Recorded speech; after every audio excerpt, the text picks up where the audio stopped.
Have you ever been told a story that just seemed so incredibly insane that it just didn't seem believable? You know, almost like trying to explain last night's nightmare to a friend and then halfway through your explanation, you realize how ridiculous you are?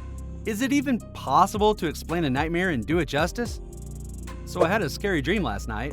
Okay, let's hear it. I was running through this field of jelly beans in my brand new Yeezy Crocs. I was being chased by dogs that balked like chickens, but were the size of bears. Larry was there, but he didn't look like Larry, and that really messed me up. There was only 54 seconds to escape before the video arcade closed. The Kool-Aid man told me to swallow 3 magic beans in front of your mom. Doesn't that sound terrifying? Yeah. He is somebody you might want to talk to. The NBA has been riddled with these types of ridiculous stories. Tall tales of numerous scandals, locker room fights, gambling issues, arrests, and pooping in shoes. Wait, that can't be right. Oh, yes. Yes, it is. I said it, pooping in shoes. We are talking about the craziest off-court NBA stories and scandals. Let's start things off with arguably one of the craziest stories in NBA history, the Gold Club. This Atlanta club was one of the nation's most prominent strip clubs in the 90s. It was the high-class standard for nightlife while raking in millions of dollars per year. But, like Biggie once said, it was all a dream. Because in 2001, the club was brought up on federal charges of prostitution, credit card fraud, and money laundering, among other crimes. These charges were made against the club owner, Steve Kaplan. The star witness during the trial was the former club manager, Thomas Ziggy Sicignano. He claims the Gold Club was paying dancers as much as $1,000 to have sex with athletes in an attempt to increase the club's profile. NBA players named in the trial who had allegedly received favors from the dancers were Patrick Ewing, Dennis Rodman, and John Starks. Initial reports also named Antonio Davis, who was married at the time, and he claimed these allegations were vicious lies. Ziggy was mistaken and meant Dale Davis, who was Antonio's teammate at the time. The other pro athletes named were Terrell Davis, Jamal Anderson, and Andrew Jones. The celebrities who made sure they didn't miss out on the fun were Stephen Baldwin and Madonna. Yes, Madonna! She visited one night and asked to leave with a dancer named Baby. By the end of the trial, Steve received 3 years in jail, millions of dollars in fines, and was forced to relinquish the Gold Club ownership. The club reopened in 2009 as the Gold Room, but there's no more dancer special offers included. So don't get any bad ideas.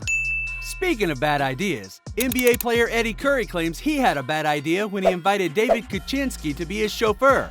Kuczynski drove full-time for Curry between 2005 to 2008. In 2008, David was let go and claimed that Eddie owed him $68,000 in back wages and another $25,000 for charges that were made on his personal credit card. He brought a legal case against Curry, alleging that Eddie had made multiple anti-Semitic comments toward him due to his Jewish heritage. Additionally, he detailed 2 incidents where Curry allegedly made suggestive gay remarks, including dropping his pants. Furthermore, he accused Curry of subjecting him to demeaning tasks such as cleaning up ejaculate-filled towels and claiming that Curry had once pointed a loaded gun at him. Curry and his lawyer team quickly denied all of these claims, saying the allegations were preposterous. They said it was all extortion attempts from a desperate man. Eddie seemed hurt by all of it, saying, "This is a guy who I really thought he was my friend. I guess it's just a prime example of you just gotta watch who you have around you." Losing a friend is the worst.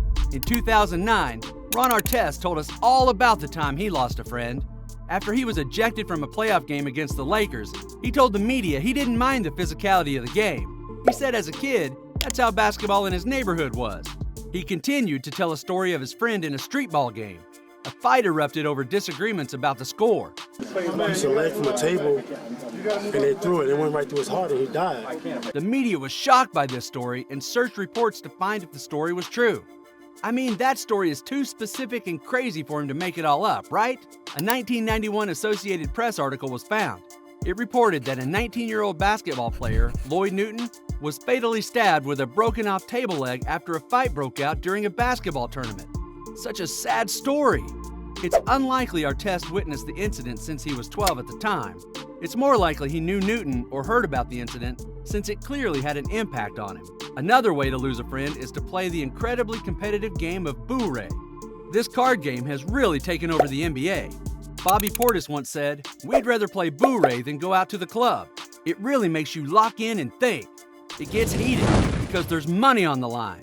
In 2011, on a Memphis Grizzlies charter flight, that heat led to punches being thrown.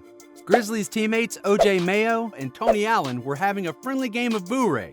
Mayo reportedly owed Tony $7,500, but continued to smack talk for another 15 minutes.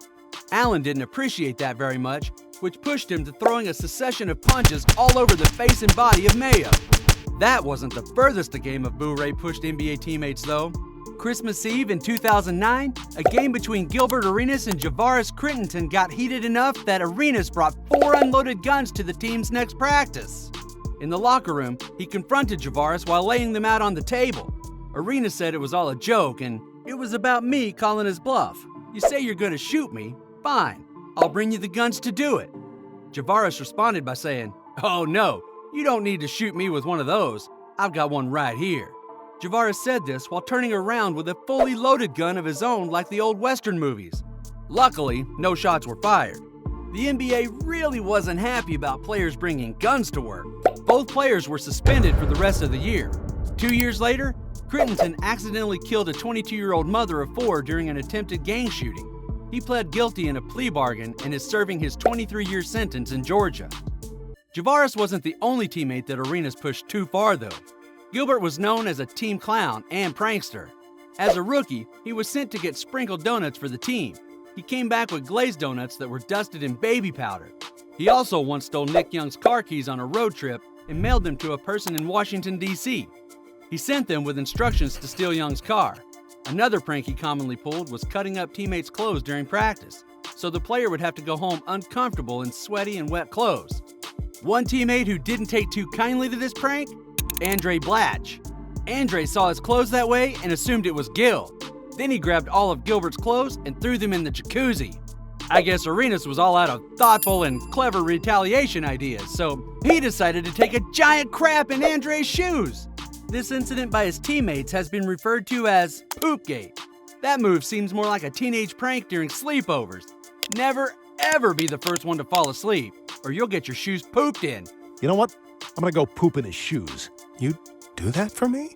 Everybody knows that, right?